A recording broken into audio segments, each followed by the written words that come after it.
So I think we're going to do a little bit of informal sort of reporting back from our conversations, just so that you have kind of an idea of what everybody else talked about, and if something sounds really, really interesting, you know who to find during the break to ask them more questions. So what we're going to do is go through all the sessions and ask one person. Maybe the easiest thing would be the person who took notes, unless there's somebody else who volunteered, just to come up for just a minute. And if you don't want to do it, then somebody can step in and just sort of really quickly summarize what your topic of conversation was, and kind of what was the main points. What were the main points that came up, right? Yeah. And solutions if you came up with them. If you solved all of the problems in LIS today. Let us know. Yeah, so.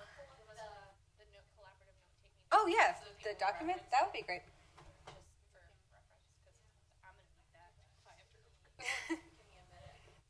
Okay. Should we get started while that's happening? Okay, so we'll also have all the virtual conversations report back as well. Do you want to start with the in-person, or let's start with the morning sessions and then? Yeah, okay. So, the first one is too many graduates. So I know who took notes in that session because I was there. Would you like to tell us? I should do it. Yeah. Okay, so I'll stay up here. So our too many graduate session was mostly focused on this question of are LIS programs recruiting too many students, especially given the number of professional opportunities available. And we had a pretty rich discussion. Actually, we ate into all of our break time, so I'm sorry about that. That actually ended up being a little bit more about how LIS programs are administered and who gets to take part in those conversations and sort of be aware of all of the details of the nitty-gritty of funding programs and making these tough choices. So we did talk about how it would be very difficult to sort of, first of all, in some way, calculate what all the jobs are that somebody with an LIS background might do. Just to do some sort of magical formula of tying recruitment to jobs. And that we should sort of be doing a better job of marketing the kinds of opportunities that really are out there to LIS students, and sort of recruiting for fields like science librarianship, for example, and the idea that you don't have to be a scientist to be a science librarian. And then we also talked about sort of the difficult math of funding these programs and how oftentimes they're sort of tuition funded. So decreasing the number of graduates actually, or the number of students enrolled actually puts at risk the program's chance of continuing to exist in the way that it does with the amount of autonomy that it might have. And so what are the reasons that these conversations aren't taking place more openly? And we kind of came across this, it's too complicated, it's too political, and it's too terrifying to have these conversations more openly. And sort of one last thing that came up, I feel like I've talked for more than a minute and nobody's keeping time.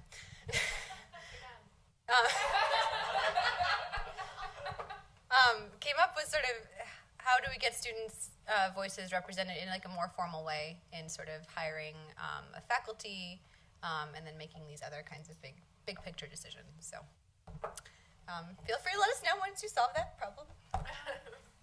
So second group. Involving LIS. So I can't stay up here. So. Yeah, I'll come up.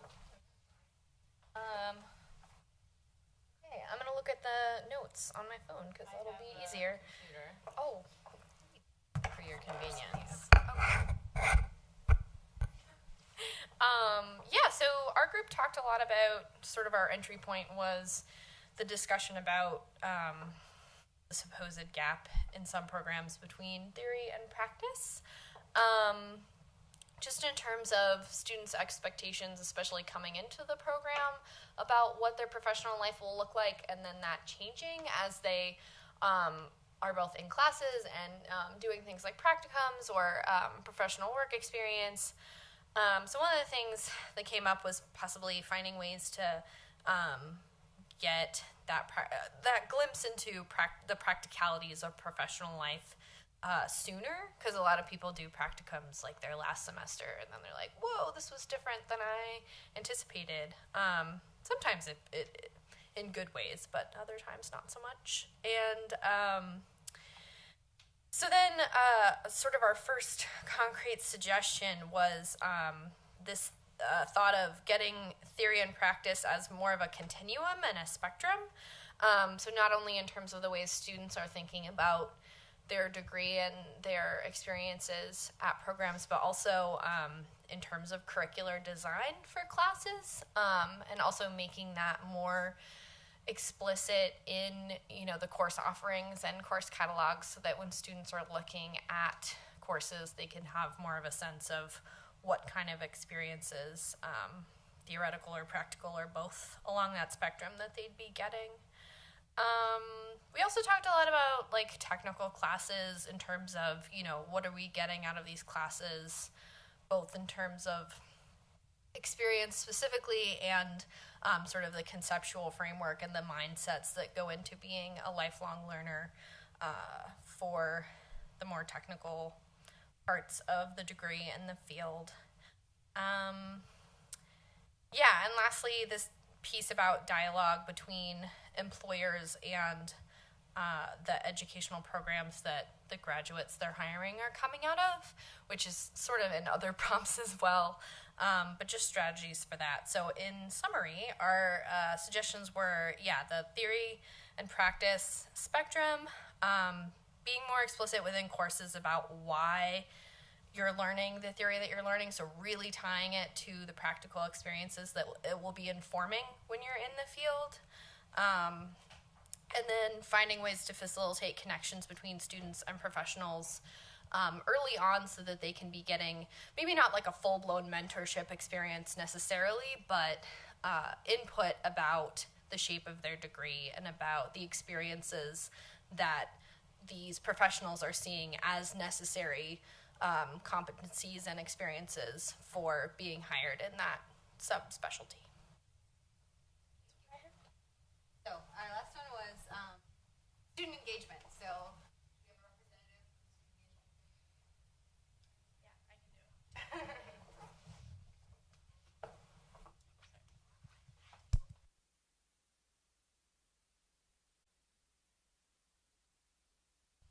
Yeah, we actually had quite an interesting discussion, and we got a really nice historical perspective because we had a faculty member in our group that has been here for quite a while and has been working in the industry for a long time. Apparently in the 1960s, there was a renaissance of student participation in sort of faculty practices and hiring practices. And we talked a little bit about the divide between students, faculty, and staff, and how internal faculty politics can make it really difficult for faculty and students to engage and to promote transparency.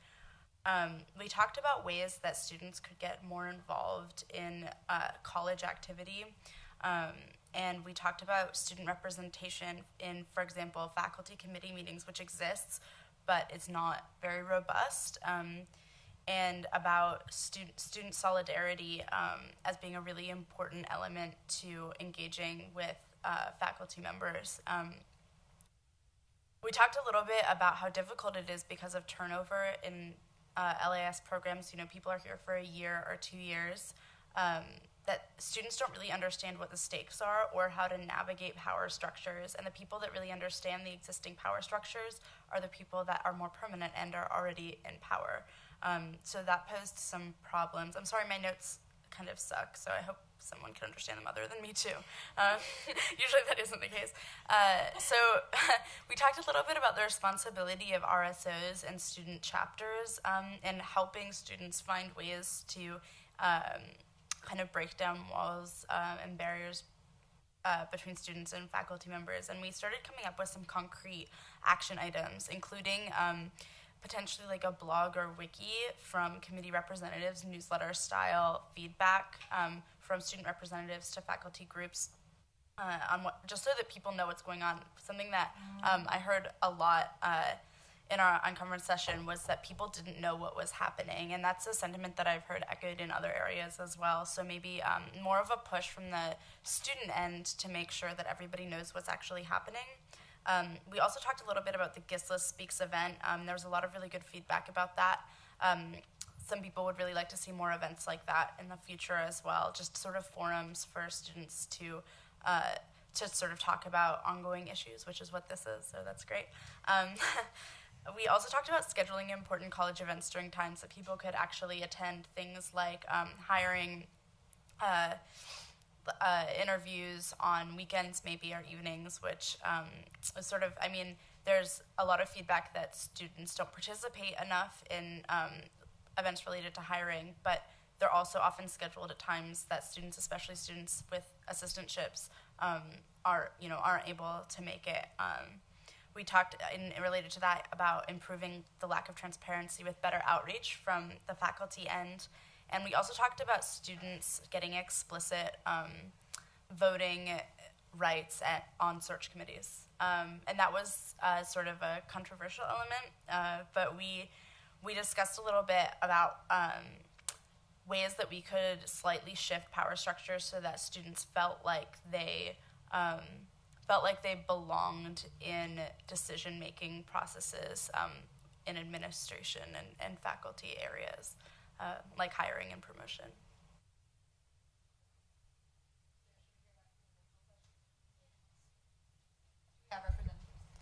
Yes, so I know that our virtual attendees were talking a lot about social justice in LIS. Would any of them like to jump in and talk?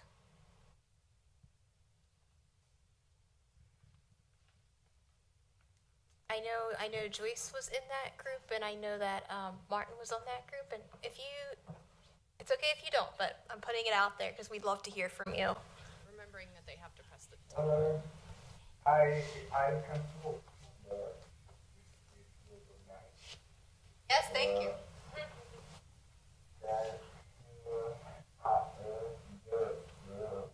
Unfortunate point that I continue because I'm following the presentation on tablet, but now I can see the document. So the social justice is not a core item. Education programs in general.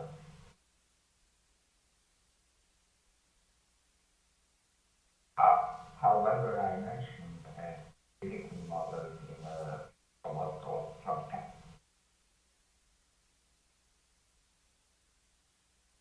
area in this field because the social goals and responsibilities general down and big important function of the social meeting place as library can be determined and the special track for library and society appears in all levels of library and information society. And also in the BA level on master level with high level specialization and on PhD level as well as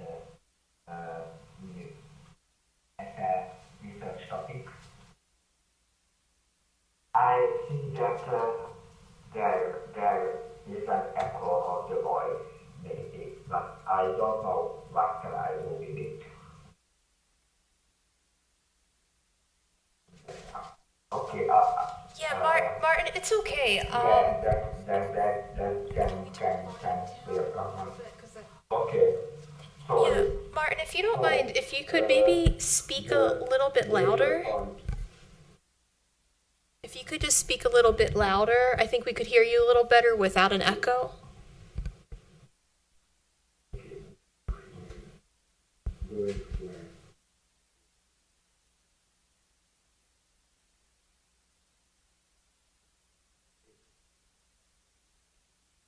Thank you.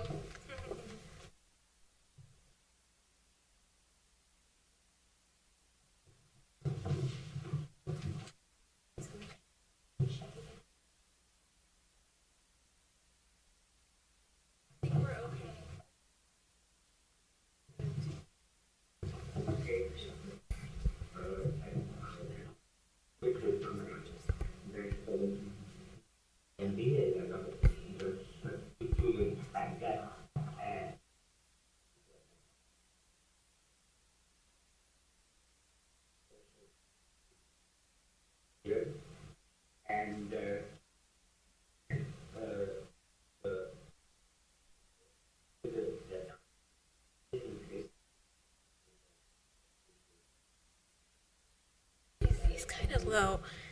Hi, Martin. Just jumping in. There's a Yeah, I think there's a little bit of a delay. So I'm really sorry about this, everyone. I think it's just connection issues, but we want to get to that. but yeah, I think we're gonna move on next topic. But thanks so much for sharing, Martin. So what was the next topic that we were gonna move on to? Okay, the board file at the beginning of the document.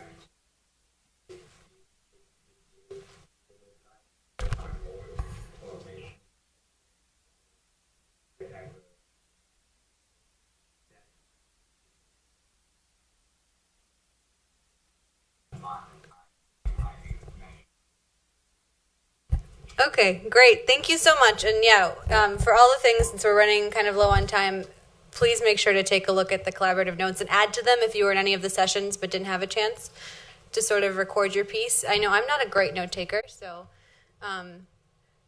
make sure to take a look at that. So we've got a couple more to go before our break and then our keynote. The next session is the students supplementing their LIS education session. So looks like Sarah's getting up to do that.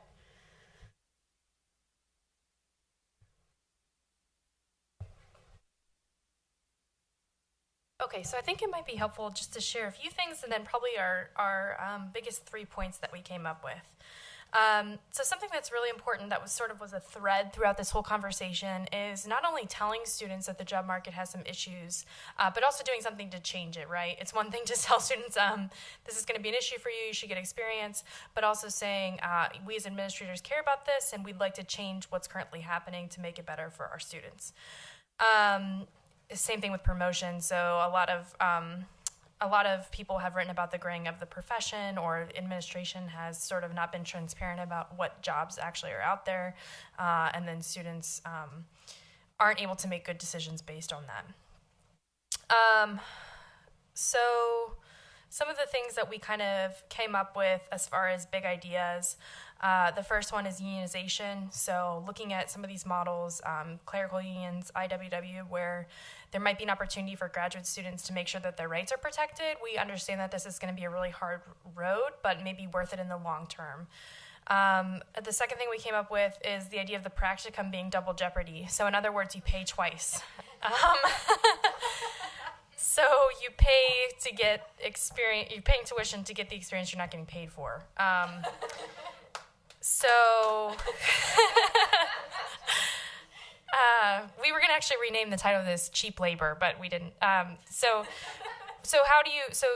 we should seriously question what's the value of a practicum over a volunteer position. And if we are saying there's some sort of inherent value in doing a practicum, what's the faculty advisor's role and what are we actually paying for?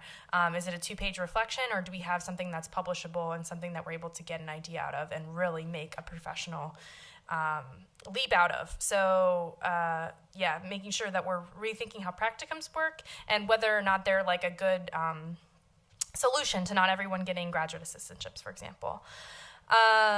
Finally, something else we thought about were gaps. So one of the gaps we identified is that there are faculty here and at other iSchools and library schools that I say iSchools because they haven't been in a library either ever or in the last 10 years. They don't understand the issues that are going in libraries right now, and employment issues, staffing issues. At the same time, there's no connection between the library and the library school to create these opportunities. Something we talked about is we know of schools that the library school is actually in the physical library, but they're not collaborating on how to make graduate assistantships, right? So sort of building these bridges so that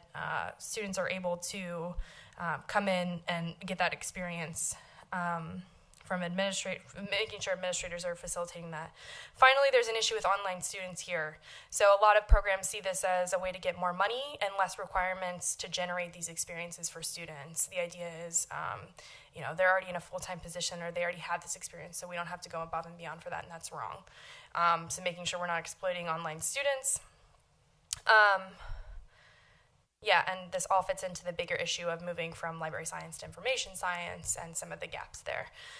So really complicated and intertwined issues with not a ton of solutions. So thank you.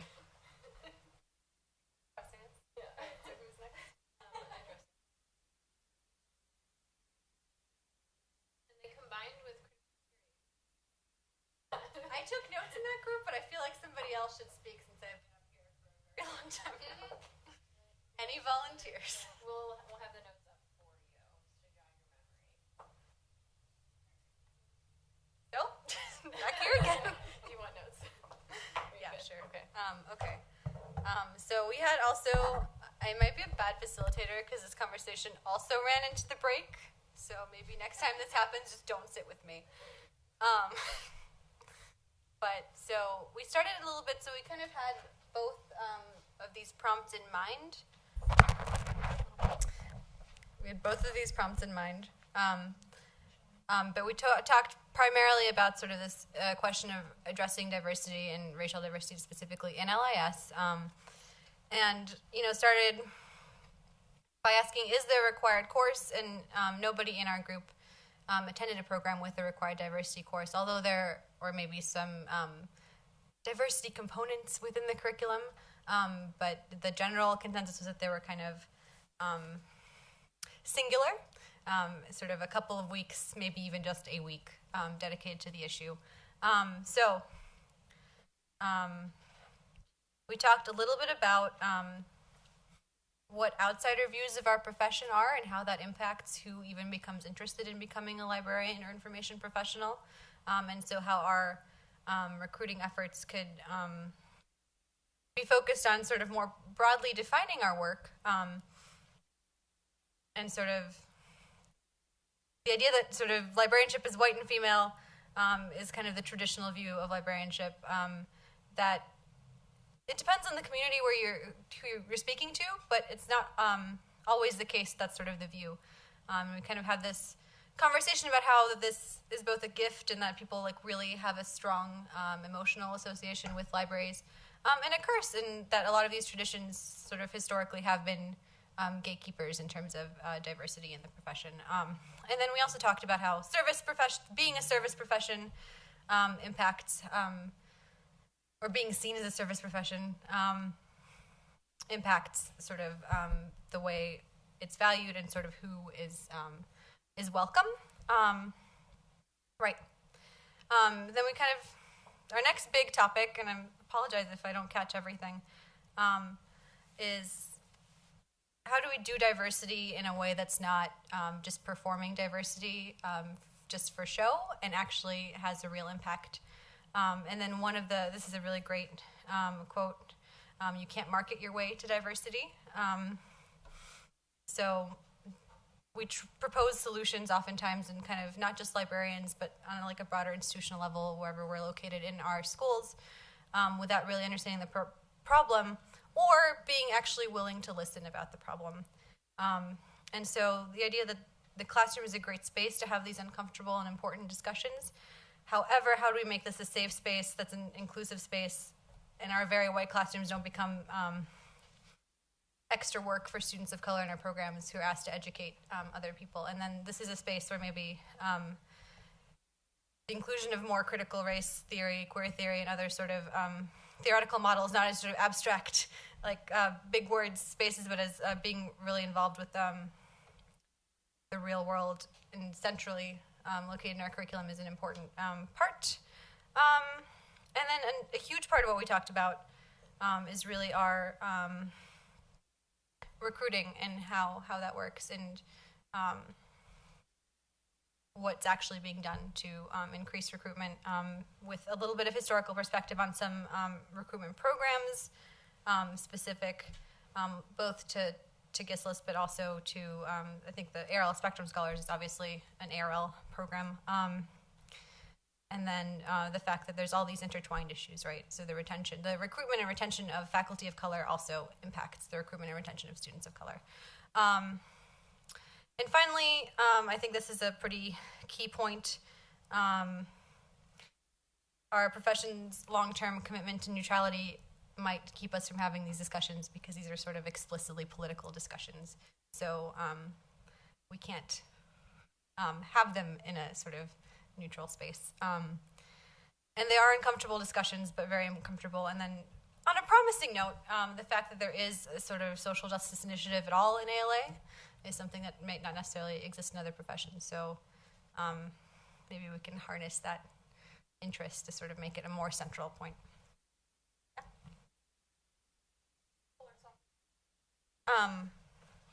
Can I do it? You can do it. Okay, what should I do? Just like read everything? Yeah, read the comments and see if anybody wants. Okay.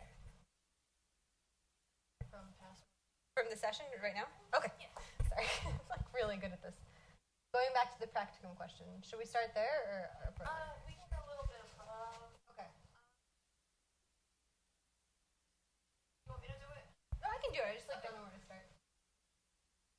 Okay. Yeah, so I just wanted to make sure that our online presence was represented because they also talked about this topic for a while. So Okay. I'm going to go ahead and report back. Yeah. It's going to be a place where I can have both the microphone and see. Can I take one of the?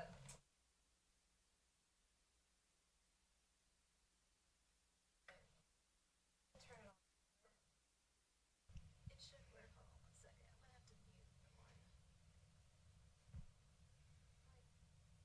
Okay. Hi. Okay. Cool.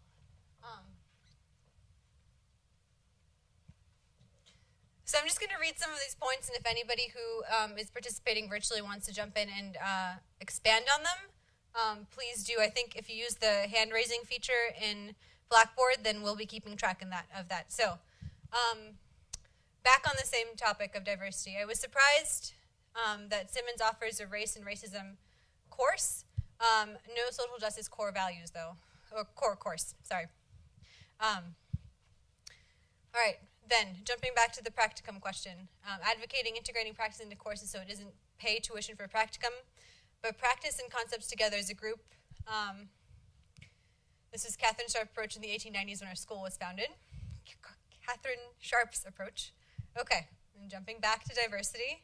Scandinavia also takes a good example about educating people to work in multinational environments to help the cultural servants of immigrant populations. Also relevant to research. And then kind of everything is political, nothing is neutral. And I think that's something that we'll hear more about tomorrow. All right. Mention of a model. The end of that is cut off, Kate. Can you make it a little bit wider? Okay, thank you. So a model for a social justice course in LIS. And then, okay. UCLA being a sort of institution that we can kind of point to and take examples from, who integrates this well. All right, scroll down. Oh, that was it. Okay. Did anybody want to clarify any of the things I glossed very briefly?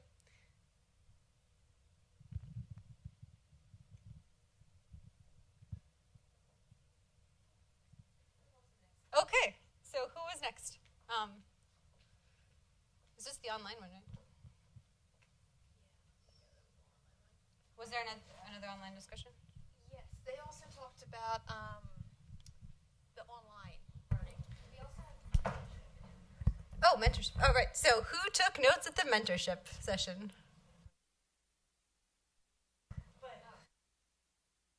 All right. Come on up.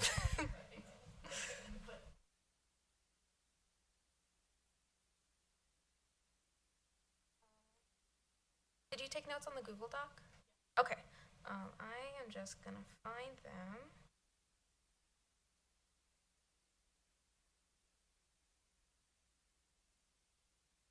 There we go. Oh, here we are. Ha ha ha. So we pretty much all agreed that LIS programs should have some sort of formal mentoring program in place. Though we sort of had a longer conversation about what form this would take. We all agreed that mentorship was a really great thing.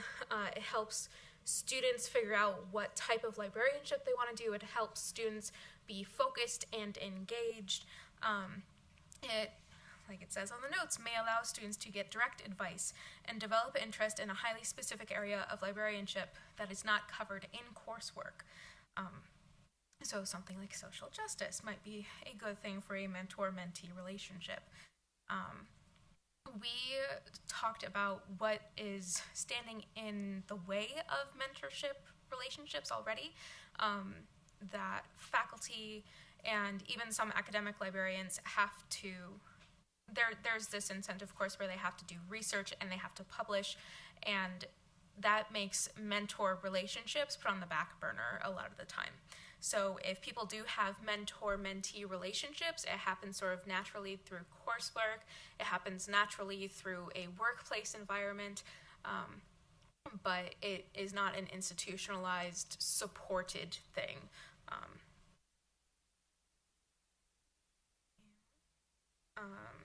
We also said that faculty being busy is not an excuse, that students need to benefit from something like this, even though we're only here for 2 years. Our entire professional life is being developed in these 2 years for the rest of our lives. They are very important to us, and just because we're here for 2 years doesn't mean that we can be put off. And hi, Kate. Where was I? So the faculty tenure requirements make these interactions less attractive. We might not offer opportunities for someone to do research. We might not offer opportunities for faculty and librarians to get tenure or something, but we're still very important. And the power dynamics in faculty and staff at an institution might make it very difficult for students to approach faculty or staff to ask for that kind of mentor relationship. So we started talking about ways to pair students with professionals, and again, like I said, a lot of it happens naturally through work or school environments, but if we could help students identify professors to get in contact with, if people could help us make introductions to other people that could be relevant to what we want to focus on, we started talking about little ways to help people with that. So having photographs and biographies of people, faculty and staff, and what research they're working on somewhere physical and have that present for people to look at. That can help pair a face with a name really easily. If we have some sort of speed mentor networking event at the beginning of a semester, that might help people get to know other faculty and staff in their discipline, and might also introduce them to someone who is not in their discipline that could be relevant or helpful. Someone was talking about randomly assigned mentor and mentee relationships, but that might not always be the best solution, but it would get someone on the way to having an institutionalized form of that. So in terms of concrete things, we wanted to define mentorship more specifically, so it isn't just a student going up and asking, like, when can I drop classes? Who do I talk to talk about graduate assistantships? It's a little more professional development sorts of questions that you should be talking about in a mentor relationship.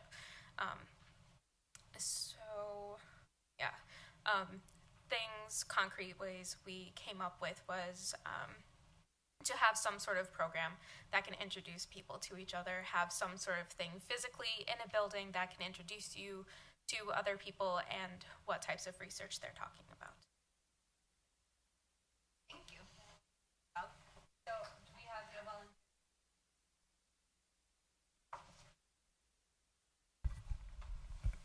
Yeah, I'm just stepping in for the online crowd because the online crowd did spend about half their time talking about online LIS education. So let me just see. I don't see any notes in the collaborative notes. Oh, that would just take. Let me see if there's anything here. Okay. I know that there are some comments in the chat though.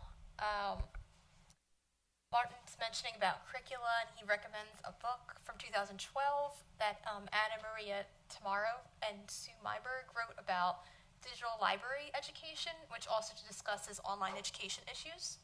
That might be something you want to write down. Kate Williams made a comment to what Alice was saying about wanting more advising and mentoring opportunities with students, and Martin emphasizing that it is really important. So that was a really lively discussion, and I know that there were notes posted in the chat, which I have those notes, so those will be posted online so you can read about what they were talking about there. All right, so in that case, we're kind of, if anybody has any reflections that didn't get mentioned up here and they want to share, now is your chance. Otherwise, we'll take a break, and then in half an hour, reconvene for the keynote with Emily Week. Right? That's in half an hour? 3:30. Yeah, okay. Last chance forever. Never, you can never talk about any of these things ever again. Actually, that would be the worst possible outcome of this event. This is an ongoing.